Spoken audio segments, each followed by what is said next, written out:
En direct de Montpellier Business School, nous sommes avec Bruno Ducasse, le directeur de MBS, à l'occasion de cette journée du 9 novembre en partenariat avec Aesio Mutuel. Montpellier Business School, la question de l'économie sociale et solidaire. Comment vous, au sein de l'école, vous essayez de déployer ce vecteur d'attractivité aussi pour recruter des nouveaux élèves, pour en faire peut-être aussi une marque, une griffe?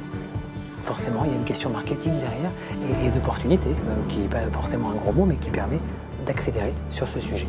Alors tout d'abord, Montpellier Business School s'est développé depuis la fin des années 90 sur la diversité, l'inclusion, l'ouverture sociale. On est la grande école de commerce en France qui accueillons le plus d'étudiants de milieux sociaux plus modestes. L'économie sociale et solidaire fait partie, est une des briques en fait, du dispositif que nous avons mis en place pour sensibiliser nos étudiants à ce que j'aime bien appeler moi aujourd'hui la transition économique responsable. Nous sommes une grande école de commerce qui est connectée à son territoire et qui a pour objectif l'inclusion de tous. Ce que nous souhaitons faire, c'est donner la possibilité à des étudiants d'une grande école de management, telle que MBS, de travailler dans le secteur de l'économie sociale et solidaire. Mettre un pied dedans, l'essayer, c'est l'adopter. Je reviens sur cette question de l'attractivité. J'imagine que pour vous, c'est un point important. Les jeunes sont en recherche de sens. On voit bien qu'il y a une bascule en ce moment psychologique et sociologique, générationnelle presque. Tout à fait.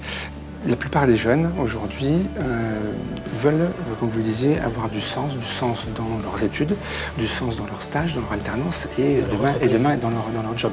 Et on a de plus en plus, on le voit à travers différentes enquêtes qui sont effectuées au sein de MBS, mais même au sein d'autres écoles, parce que c'est un phénomène qui est beaucoup plus général en France, et j'espère que ça va se propager dans tous les pans de l'économie.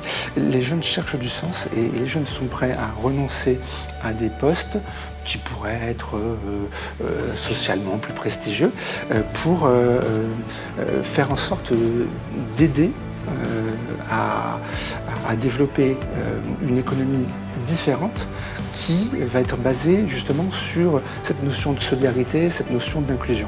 Dans les alternances, puisque nous avions 1630 alternants l'année dernière, nos étudiants cherchent des entreprises qui donnent ce sens-là. C'est un véritable vecteur d'attractivité. Donc c'est un vecteur d'attractivité pour l'école et c'est un vecteur d'attractivité aussi pour le territoire. Parce qu'une grande école de management, si elle est hors sol, si elle peut être positionnée à Montpellier, à Bordeaux, à Paris, il manque quelque chose. Nous, MBS, bien entendu, on regarde vers le national, on regarde vers l'international. Mais moi, j'aime bien dire qu'on est une école locale. Notre ancrage local, il est très très important.